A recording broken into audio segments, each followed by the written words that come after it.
sports fans. Your favorite sportsbook, BetUS.com, is back for our 28th year of NFL action. With the industry's biggest sign-up bonus of up to 200%, BetUS offers our members the opportunity to cash in on all your favorite sports, including NFL, NBA, MLB, and more. We've also got hundreds of new casino games, including the coolest new European slots, and our live dealers are waiting for you at the table. Sign up at BetUS.com today to get into the action. BetUS, where the game begins.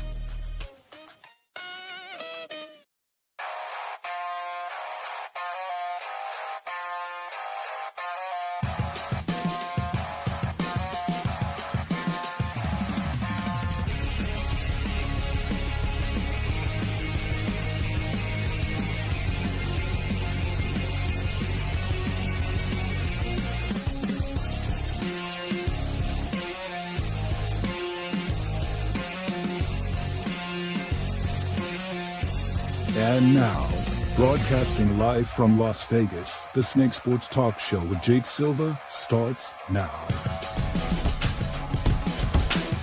All right, here we go, ladies and gentlemen. We got a fun one here for you tonight. For myself and Chase Steppis, my co-host here on the show. Welcome to the Snake Sports Talk Show. Of course, the new home for the show, Rogue Network, is where you will find us. Also on Roku, iHeartRadio, and all social media platforms known to man, where you can like, follow, subscribe, hit the bell button, keep you up to date on future and past episodes. Thanks for making us part of your day. Some wild stuff happening all around in the world of sports. But I'll tell you what, though, in-season tournament, the Emirates Cup this weekend, of course, up in Vegas for the NBA. That's usually always a fun one. It is kind of interesting. I'm still getting used to it with the in-season tournament in the NBA. But we've got some new things happening in the world of college football. No, we've been talking about the college football playoff for a while now. We're talking about maybe potentially a new regime for one specific program. But, Chase, this is some good stuff, man. I don't know what to think of it from here. All I can hope is cross your fingers that this honestly is successful for the next 3 years. Yeah, I mean, from what I've gathered from the Pat McAfee show and watching Bill Belichick on the program, he said that this is going to be the stepping stone for players in their NFL career. He's going to make sure that they have the right nutrition, right sleep balance, right work ethic, right everything that they need to perform and succeed at the very next level. And, you know, he said that he wants to make sure that he has the right regime put in place for this team to succeed. And could we see the first Tar Heels in the national championship in the next 3 to 4 years? That would be very interesting to see. Yeah, it will be interesting to see indeed. So the breaking news of it today, as Chase mentioned, is that former Patriots head coach and who's also one of the analysts in Fox Sports and multiple other streaming spots, Bill Belichick has now officially been hired by the North Carolina Tar Heels program as now being their next head coach of this program. Now, at first, here's where I had to kind of take a step back and really think about this. So, as many of you know, Bill Belichick, East Coast guy, I don't really see him really leaving around the East Coast region. I mean, he wouldn't go west. He wouldn't go down to South Beach, up in Florida. So he's an East Coast guy, and I think he likes it there. It's kind of his bread and butter as far as up and on the regions. But when I first saw this, I didn't think about how true that this was going to possibly be. Because my first initial reaction before I had to really kind of dive deep in this entire situation, my first thought is Bill Belichick is honestly recreating Rodney Dangerfield in that one movie where he ends up going into college. Remember that comedy skit? I mean, that was the funniest of Rodney Dangerfield and an absolute classic. But I had to take a minute to really look at the entirety details. I had to dive deep. So I think this whole point of it is that North Carolina, for most people that don't know about this football program, is that they have developed a bunch of really good players, either both offensively, defensively. But we know at quarterback had been a question mark, right? Because you've had Mitch Trubisky, you've had Sam Howell, and then you've also just recently had Drake May, who was arguably one of their best college prospects, one of the top 3 quarterbacks in the draft this past season. And we know that he's got a bright future in New England. So this whole point of with North Carolina is that they want to rejuvenate the program. And Bill Belichick, who you know, famous name, right, sometimes can influence the recruiting, the transfer portal, the NIL. It seems all great and dandy, right? And then at the same time, it rejuvenates the program, gets them right where they need to be, and maybe potentially be competitive. This is a 3-year project. But I started to think about a little more into the future. I think the point of Bill Belichick taking this job is probably because he's kind of had a little bit of a hindrance in the NFL. And the reason of this is that Belichick couldn't get a job anywhere else. The closest thing he could get in the NFL was the Atlanta Falcons because he knows Arthur Blank. They're very good friends, good business people. But the upper front office said, no, we don't want to do that. We're going to go and get we have a different vision for this Falcons team. And that's when they went with Raheem Morris and Zach Robinson. And I don't blame them for that. But the initial thought of this is with North Carolina is that not only is it that just his girlfriend is actually enrolling in North Carolina, which we know about that, but I think the other thing you also have to look at look at his son, Stephen Belichick.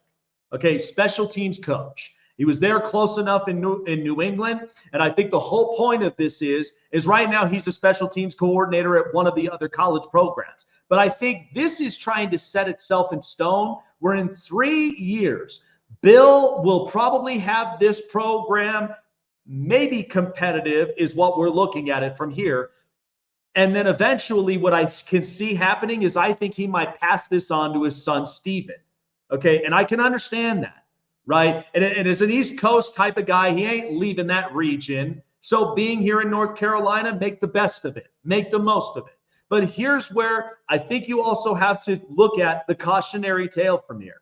Okay, look at one of his greatest right-hand men that was in the college football realm, Nick Saban. Look at how things started to turn around the older he got. And then at the same time, how the NIL and the transfer portal just literally gassed him out. And I think a part of that is because we know how strong of a coach Nick Saban is. And because we're moving into new technologies, we're moving into a new social norm, it just wasn't the same for Nick Saban. And he decided to end up retiring.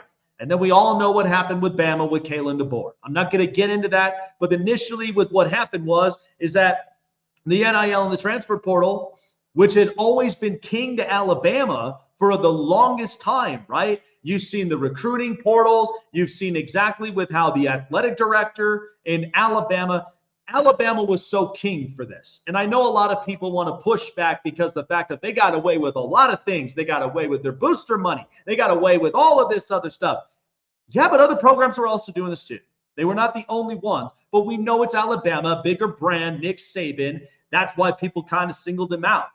But Bama, it was so king for them because they ended up getting a lot of the 5-star recruits. You saw a lot of their running backs, wide receivers, defensive players, whether that's top corners, defensive linemen.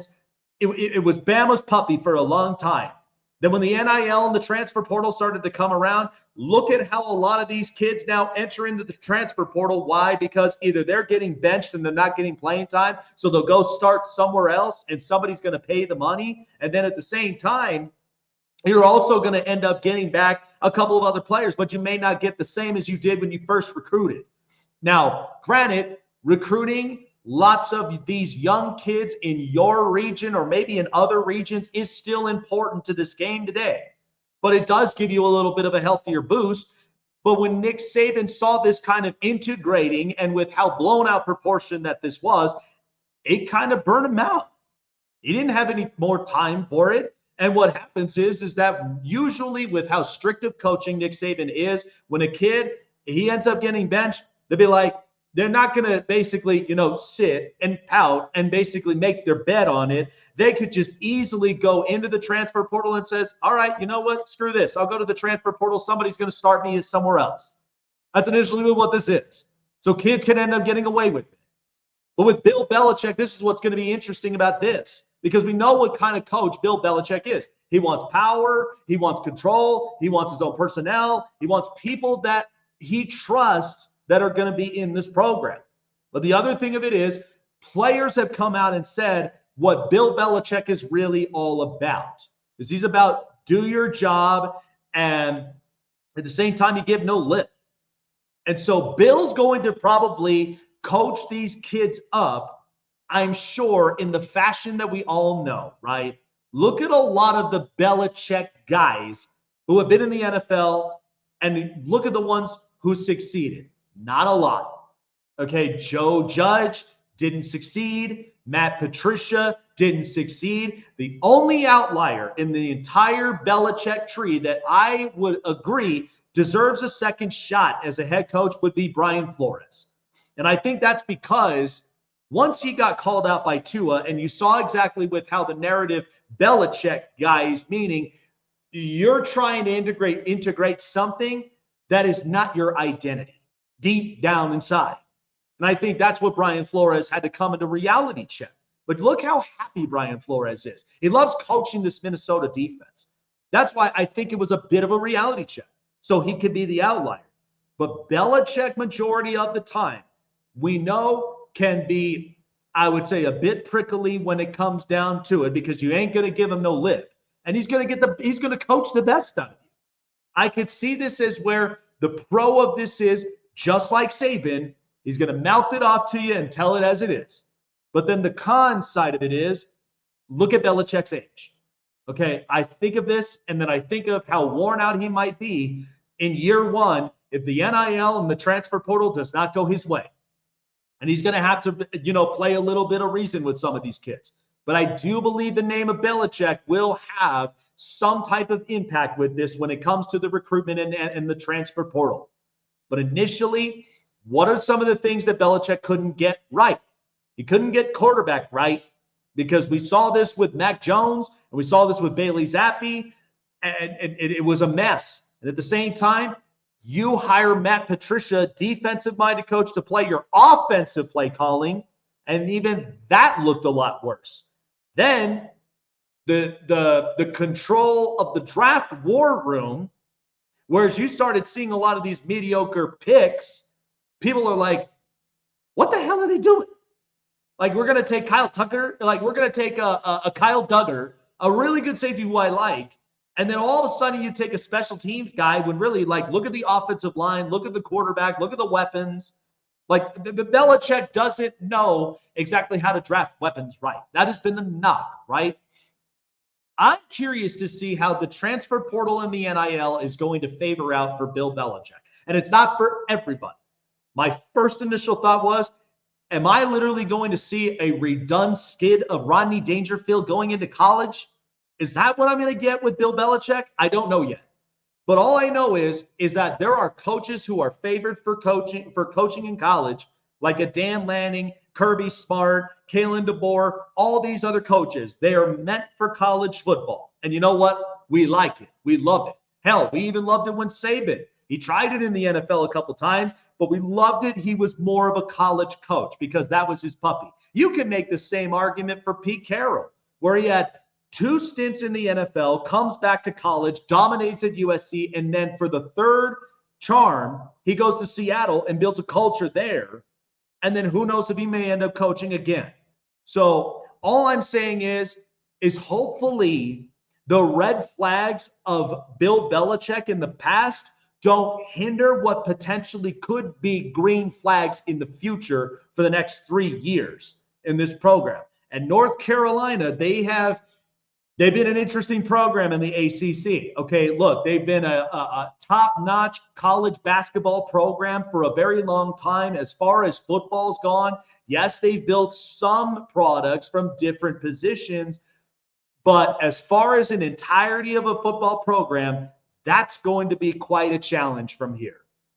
But again, I wish all the best of luck for Bill Belichick in college. It's a different kind of beast because it ain't like the NFL where you're going to get days off and then all of a sudden you're coaching grown men. You're not coaching a lot of these young kids. So I'm curious what the level of coaching will be like compared to the ones he had in the NFL and what he'll be dealing with in college with these young kids, with the NIL, the transfer portal, and then, of course, too, however that they shape this up with their strength of schedule, too, because that is going to be – that's another thing that might be interesting to watch as well.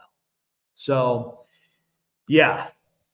Interesting stuff, Chase. Like, this is my thought, was like I said, I didn't know what to think of it at the very beginning. But as soon as I started to break it down, not only his girlfriend, but I feel like because if he's going to make this a 3-year project, right, and the initial setting is he plans to end up passing this to his son, Steven Belichick, which that makes sense.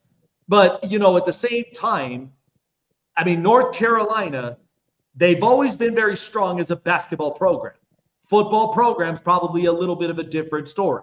But we know their past quarterback prospect they had this year, Drake May, has some promising hope.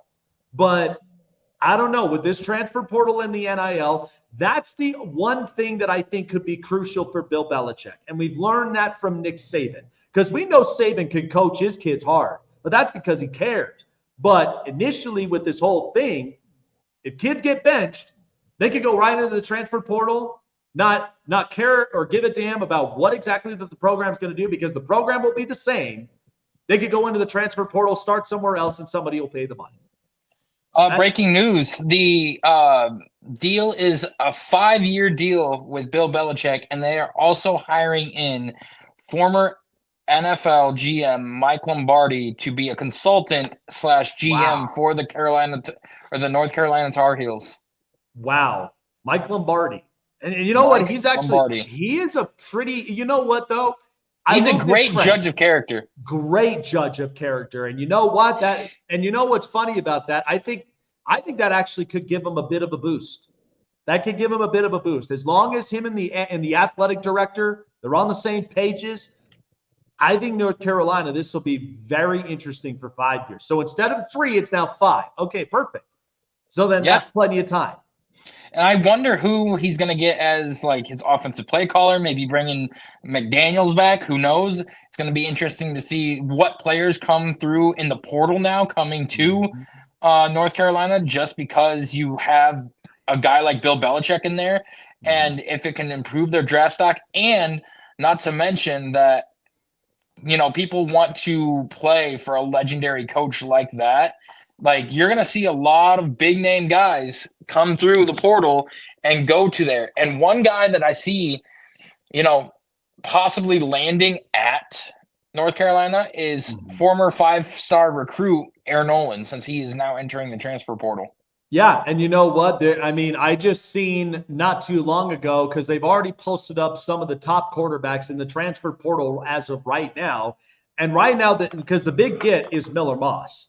Now, they do have a bunch of other things to look at, but I agree with you wholeheartedly, and I think that is a possibility. I mean, Josh McDaniels, he doesn't have a job at the moment, but he would not say no to an opportunity as far as you're building a bridge for these kids to be top prospects potentially in the NFL in the future, or you're trying to get at least the top best guys that you can work with that offense. Now, the big thing of it is because when you look at the ACC, right, you look at what SMU's doing.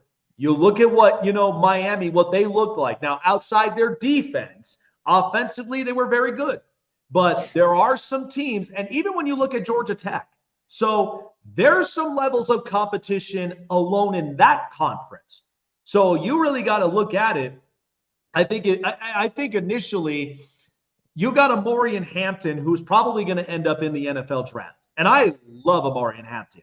That kid is probably one of the most underrated potential steals for somebody that could be looking for a second running back option that could easily swap in and have the everyday duties. I just think with his potential, he could be a very good one. But they could definitely use another running back at some point in the transfer portal. So all things I think are some very good positives. So that's why I said I had to take a step back from this to try to dive deep into the reasons why, because my first thought was, I'm watching a Rodney Dangerfield skid.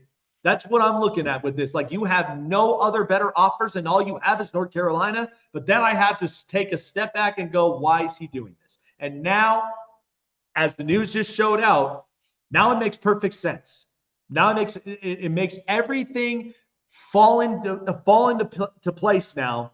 But I think another one of these reasons is look at how many of these coaches have either been former NFL coaches or have been former players in the pros that are starting to take their talents into college. I mean, we watched this with Deion Sanders, but we're also watching this with FAU, potentially with Ray Lewis. We're seeing this with Eddie George. We're seeing this with other players, and now former NFL coaches are starting to. I mean, Bill O'Brien, he decided to be closer to his son there in Boston College, and even he's putting together a strong program.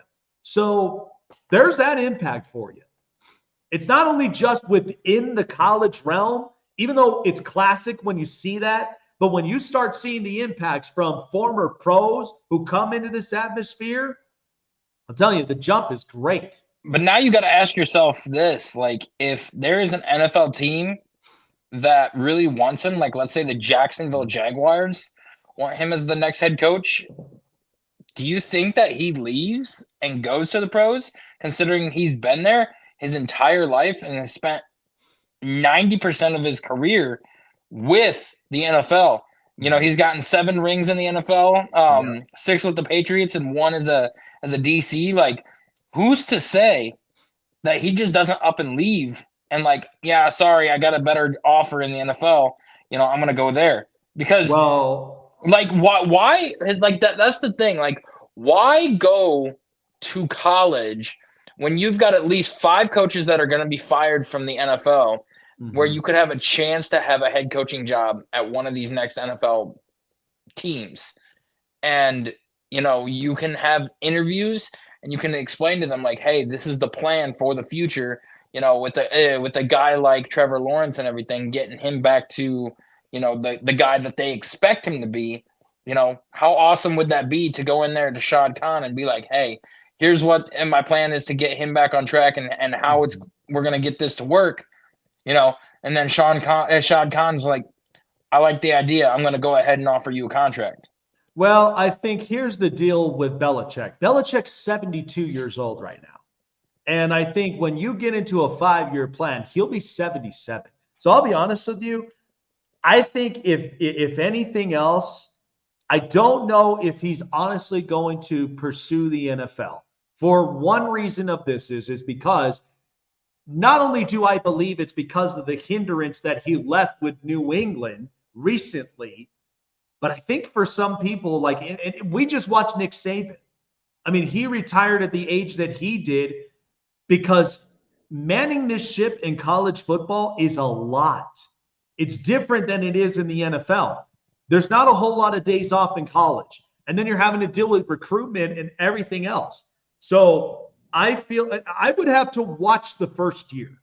Because if I see Belichick and the first sign of this, and this is where it's the biggest challenge. It's one thing if you are a young coach, like take, for instance, you're Dan Lanning, right? It's one thing that if you're a Dan Lanning, and you were meant for this kind of moment, but you were also groomed into a very high-powering culture in Georgia to be prepared for a moment where you take on a beast like Oregon. Okay, you got to think about a lot of these programs' histories with where they've stood in the past. How are you going to shape up for the future? And then at the same time, does that now equal a national title? So, but the other thing of it is too, is that this is a prime spot to where, because Nick Saban's retired, everybody's going to go for their shots of building dynasties. Like, hypothetically, if Kirby Smart, if they were to get into this and let's say Georgia wins a national title, I'd say there's the dynasty right there. 3 titles in at least 4 to 5 years. Kirby Smart would already be developing that dynasty. But then there's other coaches who are hungry for this. So I think with Belichick, the first sign I'm going to see is what his reaction is going to look like the minute he deals with the NIL and the transfer portal And then at the same time, the recruitment processes of it. I know that there's people within the program that have guys that are going to go out, they're going to scout, and then they're going to try to see if they can recruit a lot of these kids. But I don't know. I just think that that's going to be a lot. But here's the deal with the NFL today, is that the NFL, they're not going to be looking at somebody like Belichick, who's been from the old school tech, like the old school way of football for the longest time. Because remember, you just heard it yourself. Belichick wanted specific power. He wanted specific people that he wanted to recruit on. There are people in the NFL that they've seen when you give somebody too much power, look at the reality that happens here. Now, I get it with Jacksonville. I mean, Shad Khan, that ownership is weird as it is. But I think for Shad Khan's sake, I think what they're looking at is because you just saw what happened with Doug Peterson. It's not going anywhere. I think they'd be more interested because they're not an organization that has a very strong culture, which gives the opportunity for maybe a potential coordinator to show off their stuff of what they got, right? Yeah. So they look at somebody like a Ben Johnson or somebody like that who doesn't have to deal with a whole lot of pressure from the culture because it's not that strong. And you can then see, can I redevelop Trevor Lawrence into being a top 15 quarterback? Can I do that? So that gives you the keys to build that type of success without the ownership breathing on your neck, and not to mention the weight of the culture of what the Jags organization has been for a long time. Okay, they were never looked at as like a high, like a considerably high, well-respected organization for the longest time. Okay, I'm being honest about that. They've had a great quarterback in Mark Brunell. They've also had talented ones like Byron Leftwich and David Garrard. So the opportunity that they're getting with Trevor Lawrence, who was talked about as one of the top quarterback prospects out of college, and right now you're trying to make him work for this franchise. At the same time, the time they got to the AFC Championship, that was not on Blake Bortles. They had a great defense, but they didn't retain everybody. So they don't have that much pressure. And I think what a lot of other teams are looking at, and even specifically look at what Atlanta looked at. Arthur Blank would have pulled the trigger to bring in Belichick because they're that tight. But the front office said, we do not want to go backwards. Okay, that style of football is long gone. If you are not upgraded to the new technologies right now, then what the NFL is looking for, and I think a lot of that is because ever since the Kyle Shanahans, the Sean McVays, that all of those coaches of the world, once they made an impact, that's what the NFL's new norm they're trying to look for. Now, Yeah. you could also say that if you were trying to be a culture type coach, you can make the argument for the Jets, for the Chicago Bears, and even for the New York Giants. But after that, if I'm Jacksonville or if I'm either one of those places like that doesn't have a ton of pressure, that's not feeling the weight of the ownership, why not? That's a great destination that even if you look at someone like Ben Johnson or any of these up-and-coming coordinators who you don't know they might have something in the bag, those are destinations I would look at. But as far as Chicago, the Jets, that's very hard. You're feeling I think that a place that you should want to go if you are a defensive-minded head coach, because granted, Chicago's not going to go defense again because they just fired a defensive guy in Matt. Well, you know what? But you know what, though? And we'll talk a little bit more about that after the break. But I feel like more and more as I dig into Chicago, I feel like this is green flags for Mike Vrabel to take this job. And here's why. Not only as a defensive-minded coach, but you saw with the culture he had in Tennessee. Tennessee's players never gave up.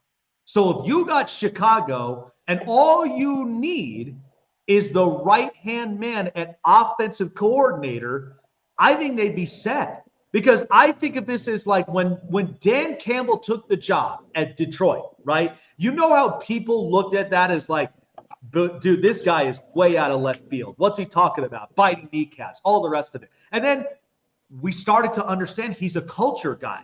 And I think the saving grace for him is because he has a smart techie guy next to him in Ben Johnson, who makes this offense so powerful. I think if you do that with Mike Vrabel and you get the right offensive coordinator for this job, because your saving grace is you got Caleb Williams, who's arguably one of the top talented quarterbacks. I mean, outside of Jaden Daniels and all these other ones. And all you really need is to fix that offensive line, get some continuity and get some consistency on that offense. And you already got to build defense, so that's no lack. You'll be fine. Yeah, but here's the problem that you're facing with that.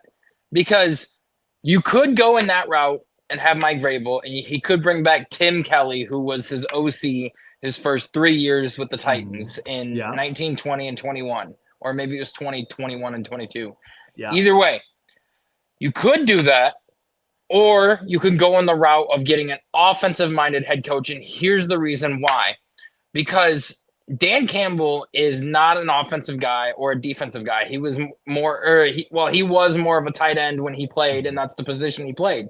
However, you are going to look at a team like the Lions, and you have a guy like Ben Johnson, who is the offensive mind, who's going to be leaving to go get another head coaching position. You are now facing a problem with the Chicago Bears that if you get an offensive guy for Mike Vrabel, and then he goes to take over, turns around Caleb Williams, and turns in that Bears offense into greatness. Well, now you're facing to where he could be leaving to go get a head coaching position, and now you're bringing in a new offense, and now Caleb's got to learn a whole new offensive scheme and an offensive system. I think the best option that you've got is to bring in an offensive-minded head coach, one that is a good coordinator or has called plays for quite a while or even just a few years, and then let him build the culture and call the plays in that system. Because if he works out and becomes a great head coach, now you don't have to worry about an offensive guy leaving and then potentially getting a whole new one in there and changing up the offense and changing up the way that they do things. And that's what I think that a lot of these new regimes or like a lot of these ownerships are doing. Like the thing is, you had a guy in DeMeco Ryans who was a great coach, a great culture setter, and then Bobby Slowick was looked at as one of the top coordinators and potentially getting a, head coaching job last year. He turned it down, came back. Now this year, the Texans offense has taken a step back and is not looking as powerful as what it was. And now you're looking at him potentially getting fired and going somewhere else. Or, you have things like that. But I think the main issue is that you should get an offensive guy, one that's going to stay there no matter what happens, and nobody that's going to leave. Because if you get an offensive-minded guy in there, Caleb turns out to be a 4,000-yard passer and is in the MVP conversation next year or in the next couple of years, you're all set.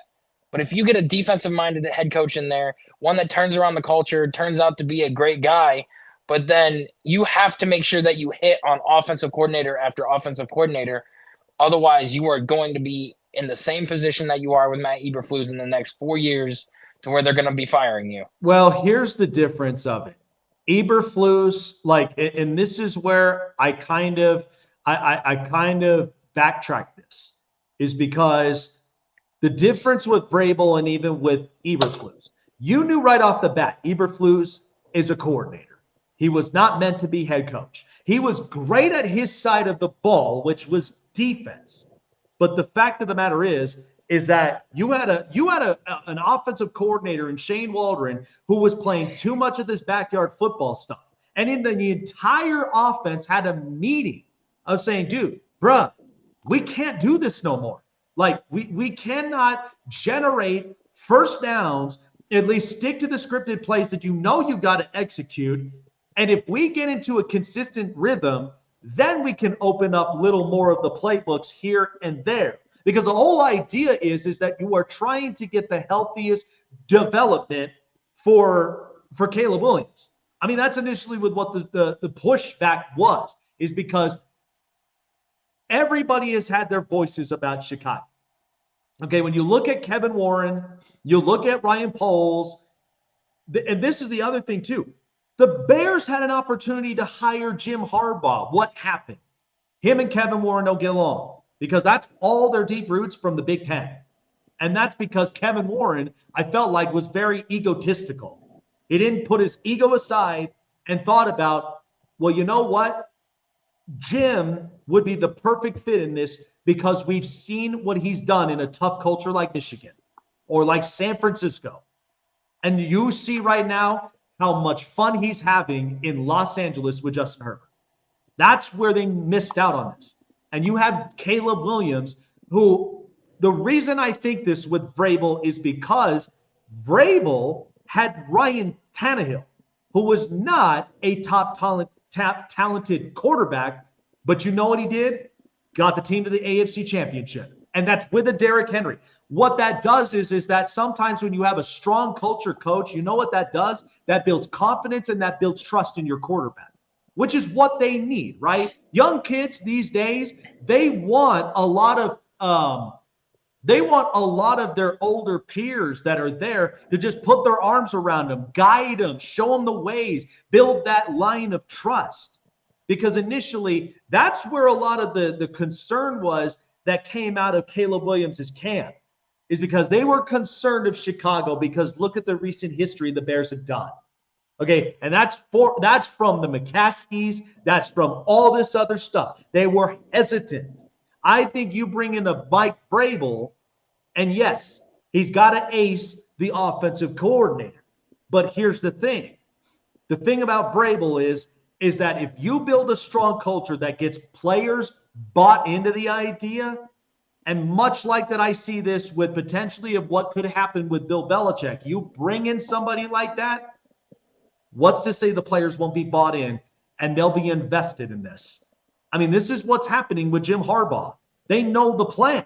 They see the plan. And all you got to have is the right guy who knows how to speak the language that all these players are looking for. And I think if you do that with Vrabel, I think Caleb Williams, his confidence will be boosted. I think the line of trust will be strong. And even if you bring in a new offense, like the whole idea is that everybody's on the same page. You can't be playing this backyard football like what Shane Waldron's been doing, but then at the same time, you have a strong one who we know he's very good on his side of the ball on defense, but he builds a cultural trust with everyone in that franchise, including the players, but then also builds a line of trust with the fan base. Because I cannot begin to tell you when I look at their fan bases on social media and everything these Bears fans say about their franchise, Chase, I'm telling you, I don't think, as much as I admire Ben Johnson of his playmatic schemes, I don't think he's mentally ready for a beast like that. I just don't think that. That is hard, man. Like, he has been on the big stage, though, in terms of, like, leading this offense to, you know, from high-pressure situations. I mean, we saw what it was with, you know, Detroit under a lot of pressure to try to get their first playoff win in the past 30 years, and they finally did it. And Ben Johnson, you know, performed on the big stage and calling the right plays. And then the very next game, they ended up doing the same damn thing. So, like, I think that Ben Johnson's ready for the big stage. And I do think that if he went to Chicago, giving him Caleb Williams and that defense and everything would set a precedence to what the future has to hold. But I think that, you know, it comes down to either Chicago or Jacksonville that he's going to go to. I think, and that's my thing is like, I look at, you know, with Chicago, I look at some of the old school big brand companies, right? Like the ones that have been doing it for over 30 years, much like, you know, our people at BetUS. You want people that actually know that they've been doing it for over 30 years, that are capable of handling it. And at the same time, you're also very innovative to lead them in the right direction. Whereas versus you got a brand new tech company, Jacksonville, and all you need is just that smart techie guy just to set the program up, and then there you have it. The culture stuff, the rest of it will come. But it's a brand new technology. There's no heightened expectation there because it's a brand new system. You see where I'm getting at? That's why I think with Ben Johnson, I think it would be better there because he's not feeling the pressure of that. That's already been established for 30 years. Because it's brand spanking new. And then later on, and I mean, the thing is like with Dan Campbell is he knew how strong this organization, like the culture and what the fan base is. But we knew who the Detroit Lions were for a long time. They've never been a competitive team. They hardly have won playoffs, never had an appearance in the Super Bowl, never had. So we knew right off the bat who they really were. But then Dan Campbell came in and changed the whole look of it. But I think that's because I don't think he felt a lot of that weight of that pressure on his shoulders as much. I think it was mostly the upper, like the front offices more than anything. Because remember, the Ford family, when the daughter had to take it over, people were ripping the daughter in half. And then all of a sudden she's like, no, trust me, we're going to change this up. And then you hire Brad Holmes, you get Dan Campbell, you got Ben Johnson. All this stuff now started to make a lot of sense. And see, that's the thing is I think the front office was more the one taking the heat, not so much the coaching staff. And then that's where now Dan Campbell really came into fruition because learns his mistakes, finds ways to get better, is open to new ideas. But at least you've got the right-hand man in Ben Johnson. Because I guarantee you don't have that. What does Dan Campbell now have? And I think, and what's funny is I actually have an interesting source. And somebody who watches the Lions has told me that Ben Johnson, give him one more year, is what he said. But if there's anybody out of Detroit that I think could be ready, is Aaron Glenn. Now, why do you need one more year for Ben Johnson? Well, I think the one more year part of this is it's not because it's trying to prove something to a specific organization. I mean, we talked about this with Bobby Slowick, right? Where they thought he was a talented offensive coordinator, was looking for a head coaching job, comes in this year. The offense don't look the same. Sometimes it takes a little bit of practice to really master this and then say, okay, I'm ready for this. The thing is, Ben's been doing this for almost 4 years now. Bobby only did it for 1. But the only thing of it is, and again, even with the 1 to 4 years, I mean, I still, like, as a precautionary, if there's some things you've got to tweak, it's not vouching for Lions fans. My bad. My only thing is that I think that there are some of those things. I don't know what it could be. I don't know what's running through his head. But I'm sure that there may be something that he's looked over his playbook multiple times, and he's trying to maybe find the secret sauce somewhere.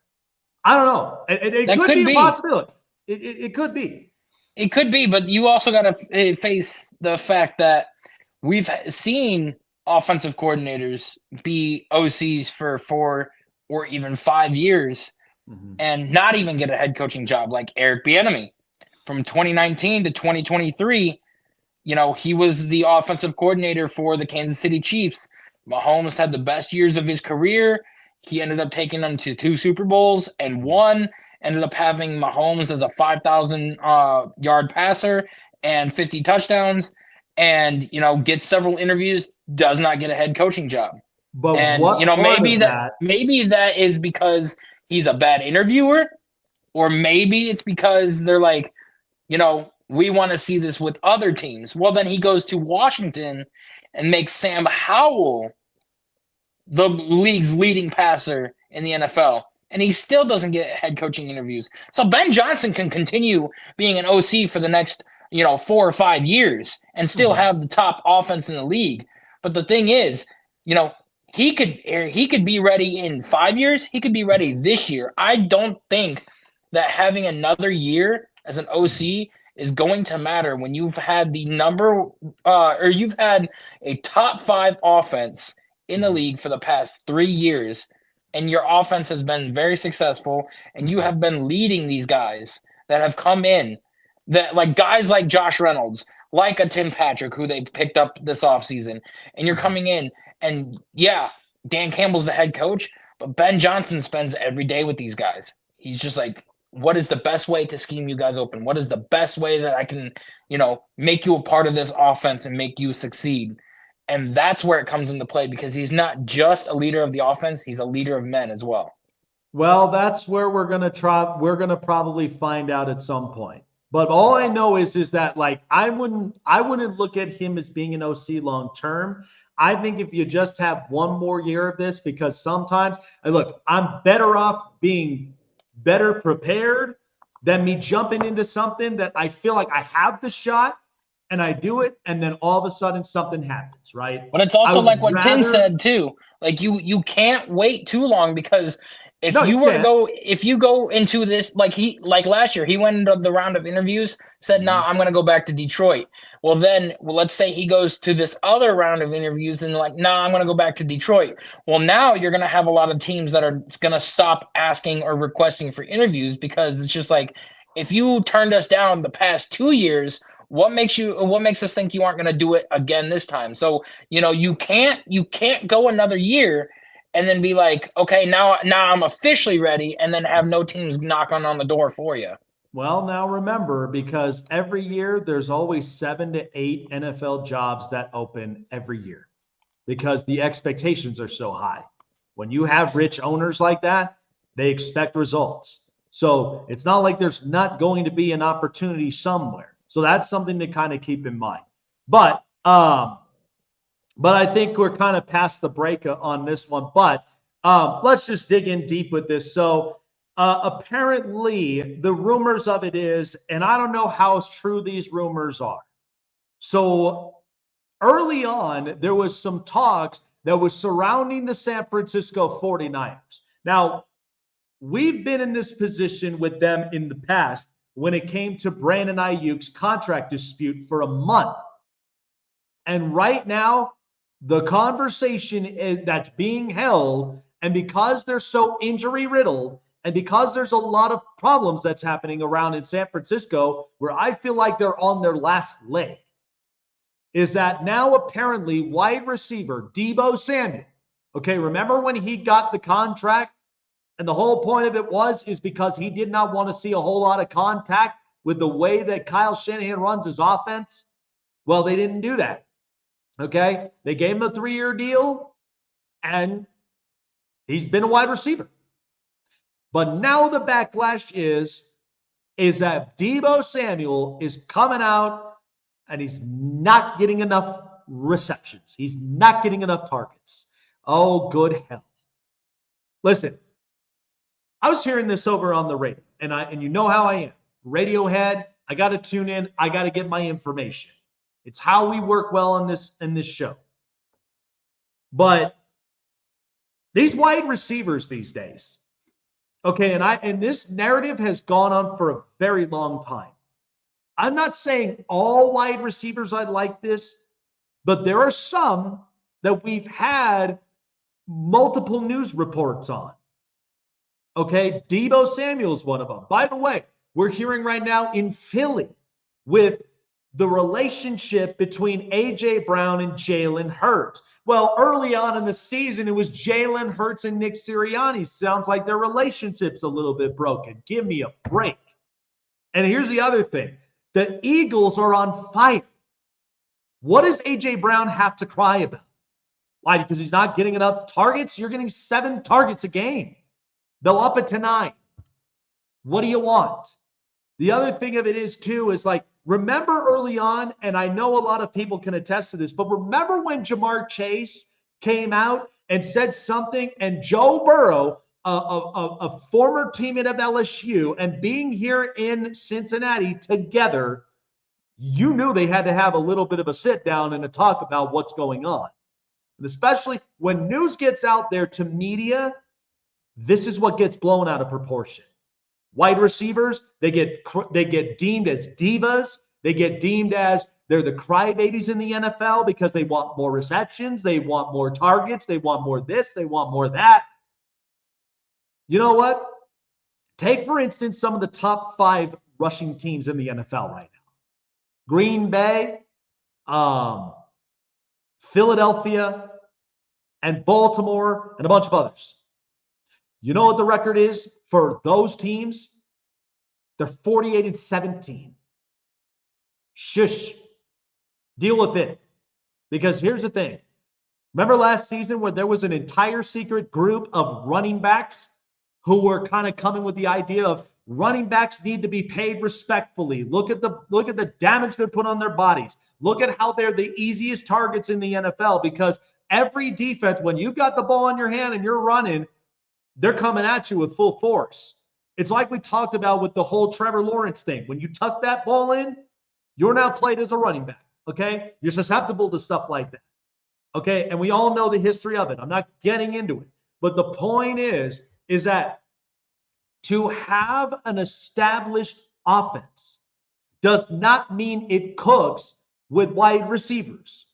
What it cooks with, the quarterback, the play caller, and the playmaker.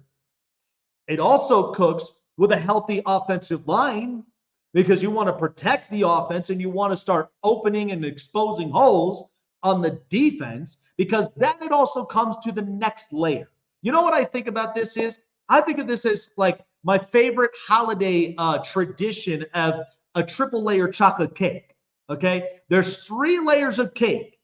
Okay. The one layer, the quarterback. The next layer, the offensive line. And then the third layer, a run game. That's what I look at with offense. And you know what the wide receivers are? They're the icing on the cake that just makes the cake delicious. That's my chocolate, that's my vanilla, that's my frosting, okay? That's the fudge. That's all that other stuff. These wide receivers are not the cake of the offense. They're not. Okay, you could go ahead and backlash at me and think I just don't care about wide receivers. I do, because here's the thing. You go and look at some of these low-talented wide receivers. Take, for instance, the Chargers. Okay, the Chargers don't have the best wide receiving group, but you know what they have? A run game, physicality, and a winning mindset. That's good enough. Could you imagine what they would do if they got an offensive playmaker, a receiver, a tight end? They'd be double with what they are right now. But when you look at somebody like Buffalo, who had to rejuvenate the offense because now they have a healthy run game, Khalil Shakir, by the way, did you know that a lot of Buffalo's wins are accounted for when Khalil Shakir is targeted and he has the yards after the catch ability? Yeah, that's the part we like. We like that yards after catch ability. It's not always just about the scores, even though you do have to be a red zone threat.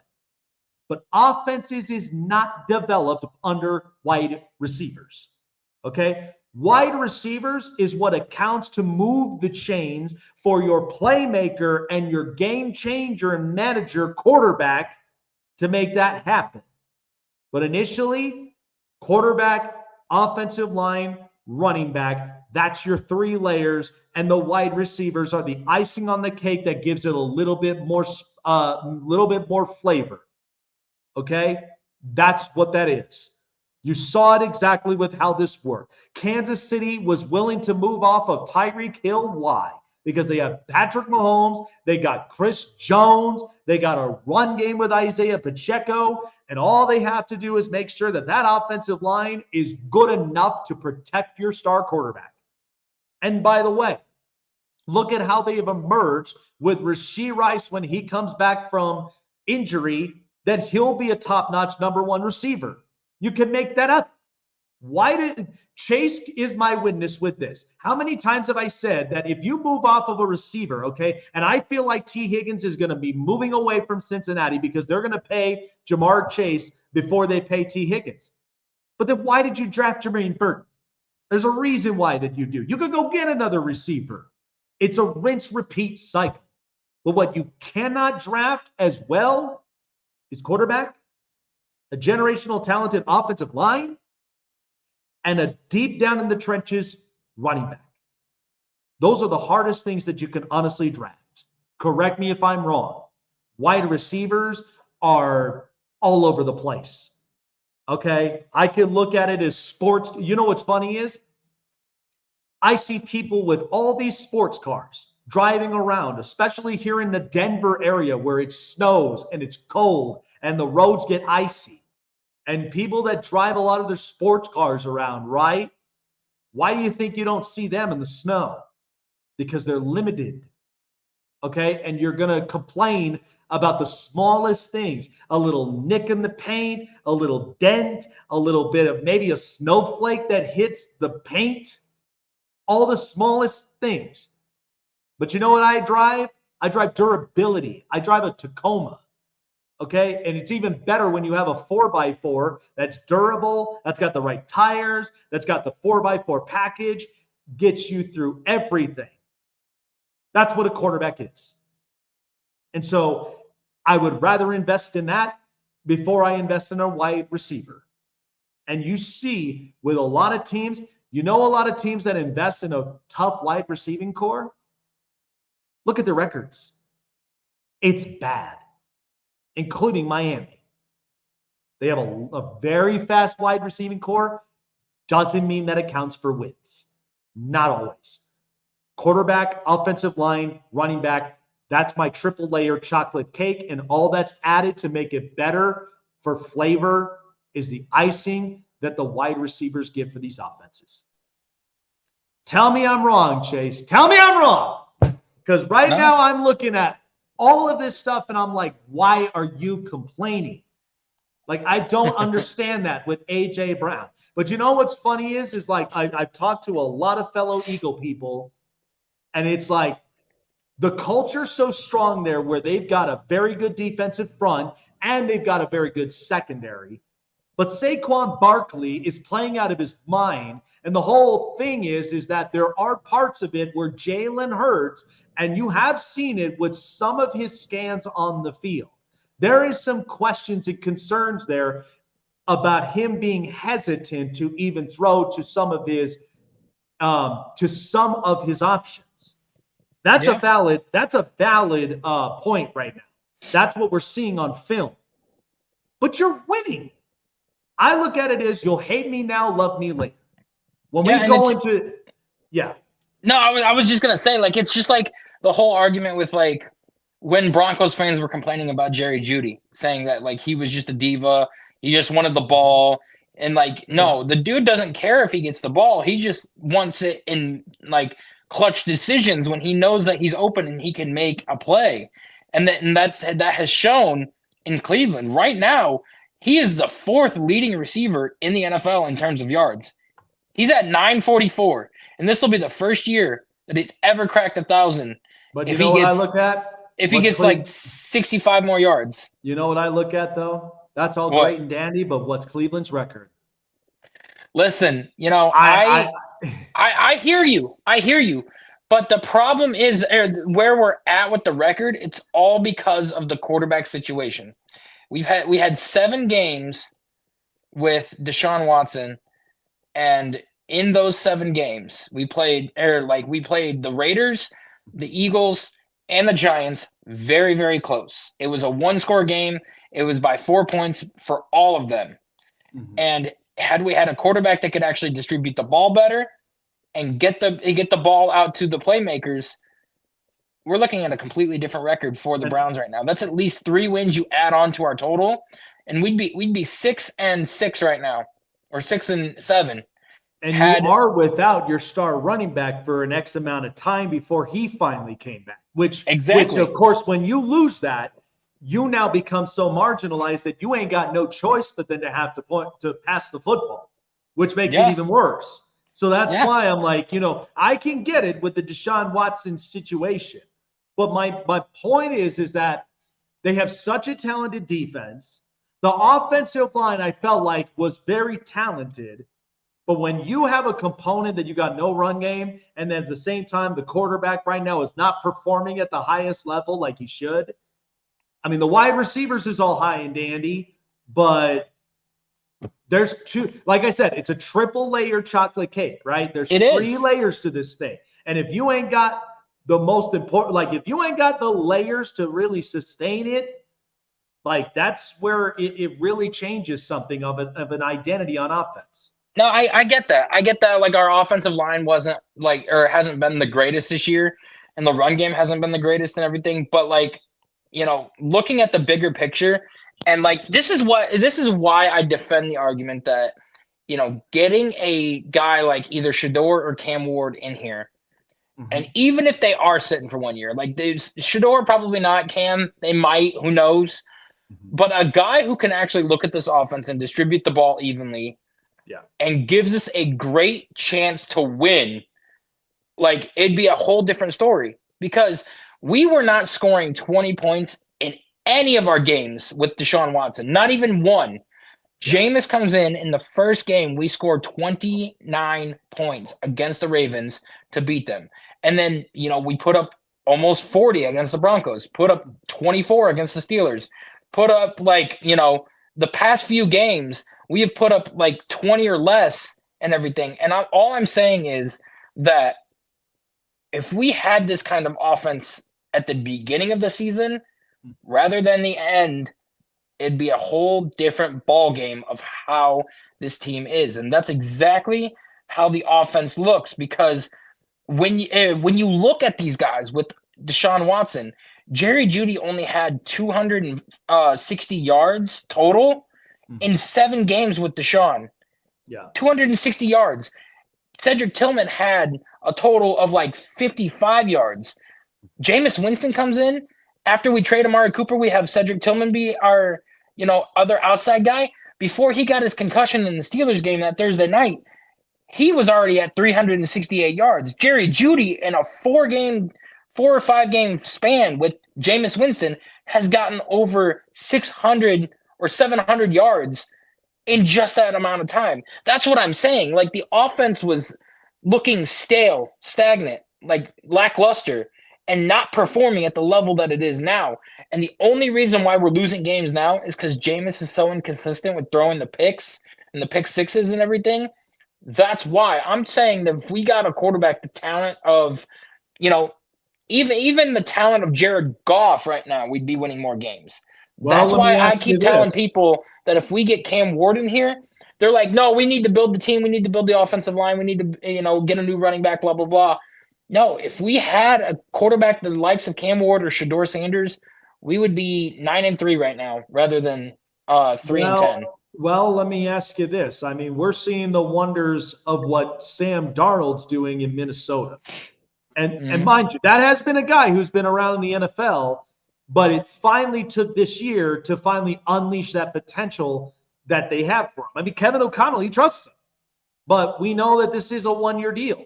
And they have a future plan with J.J. McCarthy, which is the other thing that also can be the roadblock ahead. But he's done much, much better than people anticipated. People were writing this kid off like he wasn't anything. But I think the problem of it is he's gone through 2 horrific organizations in Carolina and the Jets. And he goes to San Francisco, where, granted, he learns a little bit of what Kyle Shanahan's system's about, but then comes and he's meant for the moment in Minnesota. And this is what it looked like. I mean, 5 passing touchdowns this past week with all of those components. Now, here's the other thing is I take, for instance, like I look at what some of these teams are doing right. Philadelphia is just so talented everywhere that when you bring in a guy like Saquon Barkley, it just makes everything better. But the only hindrance is that when you look at Jalen Hurts, we look at him as being this or being that. That's not what he is. He's an RPO quarterback, but the difference is he does have a very good arm. But I also will contest to this that he sometimes has hesitations to throw to his components, which that is a problem. I don't know how you could coach out of that. There may not be a recipe to do that, but he does have Saquon. That's his saving grace. And then he still has components he can throw to. I just don't understand why this team right now is riding this hot streak and A.J. Brown's already complaining. I don't understand that. And here's the other thing. You could say, well, Justin Jefferson at one point is a diva. Some of these receivers are. But the difference is with Minnesota is that there's a completion of an offense that they have. That's with Kevin O'Connell. And that's with and that's even with trusting Sam Darnold to throw to a lot of these components. And you're seeing the difference. Minnesota actually looks like a well-ran oil machine. Take, for instance, Detroit, right? They have such an elite run game with both Jahmyr Gibbs and David Montgomery, but they're not solely reliant on Amon-Ra St. Brown. They're not. But he is their saving grace, because that's what Jared Goff needs. Is he needs a weapon. So you give him that, and then even you give him a Jameson Williams. That now makes it a complete offense. So that's why, like, and when you look at teams, like, I promise you this, you look at teams like Washington and the Chargers, and hell, even when you look at the Raiders don't even have a very talented receiving core, but look at the talent they got with Brock Bowers, Michael Mayer, Jacoby Myers. They got some dudes.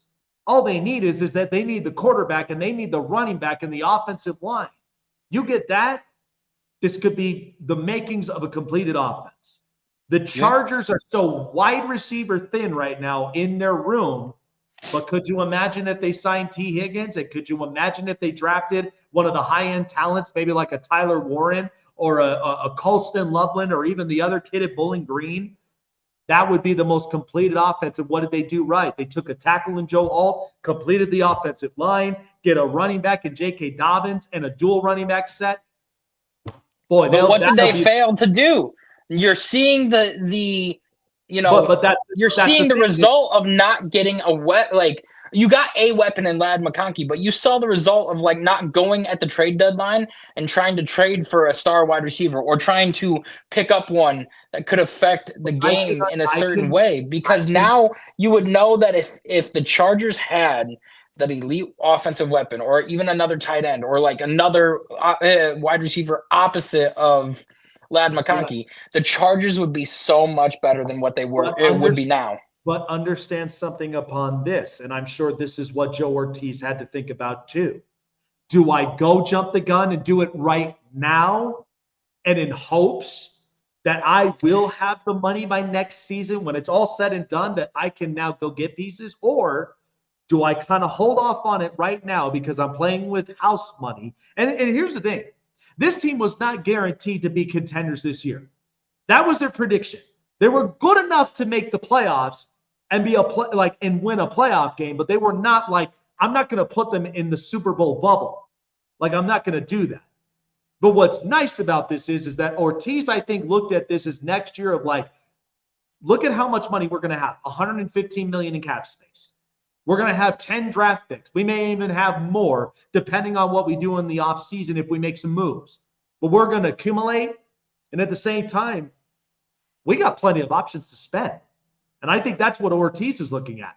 We may not have the jump this year, but next year, watch out. This team will actually look a lot better. But here's the difference, though. The run game's better. The offensive line is talented. The defense, with practically everybody, is the number one scoring defense. And they're 8-5. So we could say they're so talentless at wide receiver, but how do they keep winning games? You know what I mean? I get that. But like, always a truth behind some of this stuff. But this is where it's only priming you for how exciting next season will be when they have the money to go spend, go get a T. Higgins, go get another receiver, go get these playmakers, right? Because then that's where the bigger jump is going to be like, dang, this is why they looked good this past year, so that they were primed to where they'll be even better next year. I see the argument for that, but you also got to look in retrospect of like, you go back to that Chiefs game. If Ladd McConkey was out, if you had another weapon, even just a tight end, or even just a number 2 wide receiver, if you have that guy, you guys win that game easily. You win against the Cardinals, and you win against some of these other teams that you guys are playing. Like, I get that you are winning the games now that matter when it comes to defense and running the ball. That they should be winning, which is something that was hard last year. That's where Staley really got fired. He was not winning the games that he should, right? So they're winning the games this year that they should. And when they play competitive teams that are over 500, of course they're going to get into the trench warfare with them. But think about it. If I'm winning the games I know I should this year, imagine what it would be like next year when I'm winning both the games I should, and I'm also winning the competitive games that are ones that really test how legit are we. Like, that's the kind of thing. You look at a lot of those primes. The Commanders, they're in the same boat because they got their franchise quarterback in Jaden Daniels, who clearly is a gamer and a winner. Imagine if you got an offensive line, a second receiver next to Terry McLaurin to really kind of take a lot of that heat off of him, because we know his injury history, but he still can show up in a lot of those plays. And you're already going to be building together a defense. So imagine that, and winning the games that they should, but then be prepped and prepared to not only win just those games you should, but then even win and be competitive against the teams that are above the 500, like your Phillies, your Detroits, your Buffaloes, your Kansas Cities. That's where I think that's where it's all primed in line. Not everybody's going to have the immediate successes that fast. I mean, the whole league would crash if a dude literally came in and a terrible, like, let's say a 3-14 team, right? And turn this team around and they were a 14-3, and then all of a sudden they get into the big stage. You know how crazy the league and all the fans would get if that ever happened? But it doesn't work like that. The league's built differently. But it's exciting to know that if you are on the right track here, and because everybody's been saying it, and I've been hearing a lot of feedback from other people on the outside, they are ahead of schedule. The way what that means is that they are winning the games right now that they should. But when they get these components and they go toe-to-toe with these teams above 500, your Eagles, your Lions, your Bills, boy, that's going to be fun to watch. Yeah, all I'm saying is that the Chargers can't go into this offseason and not pick up an offensive weapon. I agree. And that's something that even with them, the Commanders, lots of other teams, there's plans for every single team. And every organization has different plans. They have different visions. But it's all attesting to try to win the ultimate goal, which is the Super Bowl. Right? It may be a different path than others, but eventually that they're going to get there. And sometimes you'll have those organizations like the Jets and the Jags and a lot of them that you just kind of know what their franchise is. Right? And they're the same top 10 teams that are the top 10 teams in the draft order. I mean, you saw how Harbaugh ran his team at Michigan. You know, yes. Who's to say that he doesn't spend his first-round draft pick on an interior O-lineman, and then the very next, round, in the second round, goes and picks up a running back. Well, now you guys are going into another situation where that's cool. You built up your offensive line, you built up your run game, but what the hell are you doing for your offensive weapons on the outside? You're doing absolutely nothing, and that's the way that Harbaugh is going to play it.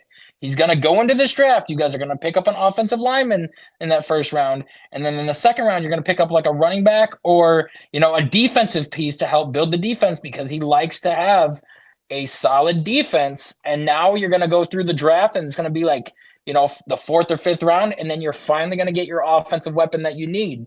It's going to be too late by then. So there's going to be on this show, and I think you and I, we're going to talk about it, breaking this down, but I would like to implement 2 fun segments that I think would build a lot of clarity of what next season should look like. So one is, because it's the holiday season and we love presents under the tree, imagine what a lot of these teams, what their presents should be going into next season, right? And then there's the New Year's resolution, which is the plan. So getting the gift of what they should get next year, and then the resolution of the entirety of the plan, that on top of it, you get the gift. And now, what's the plan, right? Because everybody has a New Year's resolution. And that's what's going to be fun when we break that down for both AFC and NFC. It would be fun. It would. And I also think that we should do a mock draft for each other's team. I agree with that too. And like and you do one for the Browns and I do one for the Chargers. Okay. And this is the other thing. This could also work with our New Year's resolution as well. So that's where I think a lot of because it's going to be for a lot of those teams that we know right off the bat will have a resolution. But the other thing is because we know that we're coming up to, once again, probably have to do another top 10 picks because we are getting closer into that again. And we're in another phase where we're going to have to do that again. So, and we're getting close to figuring out who's going to have that number 1 overall pick. It's probably going to wait until the last week of the season because right now, the way it's set is the Browns are picking 8th, but if the Raiders and Giants both win one more game and the Browns lose out, the Browns jump them in the draft order all the way up to either that like 2nd or 3rd overall pick because of the way that it was, like the schedule is. They both beat us in the regular season, so right now we're at 8. But if you've got the Giants and the Raiders both win one more game, we jump them in the draft order, and then they fall all the way back to like 7 or 8. No, so it's going to be very interesting. Indeed, it will be. Well, like I said, we got new stuff that we know it's going to be a brand new look up on this show, especially with a new home for the show itself and Rogue Network. So we are excited about what the new looks will be like. We might have some new changes next week, depending on it with his graphics, all the rest of it. So I'm excited about that. Well, folks, I appreciate everybody here for being up onto the show. We got a lot to talk about here come the next couple days before the week ends. But appreciate everybody for coming on here. Like, follow, subscribe, hit the bell button to keep you up to date on future and past episodes here, as the show is sponsored by BetUS. $50 or more to your deposit, with also up to $2,000 for the first 3 deposits. More chances to win, more chances to be competitive for every daily contest that BetUS has, and the award-winning sports book for over 30 years to check out and choose your picks wisely. Gambling problem? Call 1-800-GAMBLER or seek therapy in your respective states to make sure you gamble responsibly this holiday season, and don't be the one that you get gifted the coal because you decided to spend recklessly. Be smart and have fun betting with BetUS this holiday season. BetUS, where the game begins. And also by SeatGeek. Give the holiday gift that everyone would love for the best price and at the best seats in the house for your next event, whether that's being at the closest of your favorite stadium with your team, repping them up, or you go in and you follow your favorite artist at your favorite concert venue, wherever it is. SeatGeek is there for you. Download it on your mobile device or Google Play in the App Store, and before checkout, please use the promo code SNAKESPORTS for $20 off your first purchase of your first ticket for your first experience. For Chase and I, have a great night, and we'll see you in the next episode of the Snake Sports Talk Show. See you later, everyone.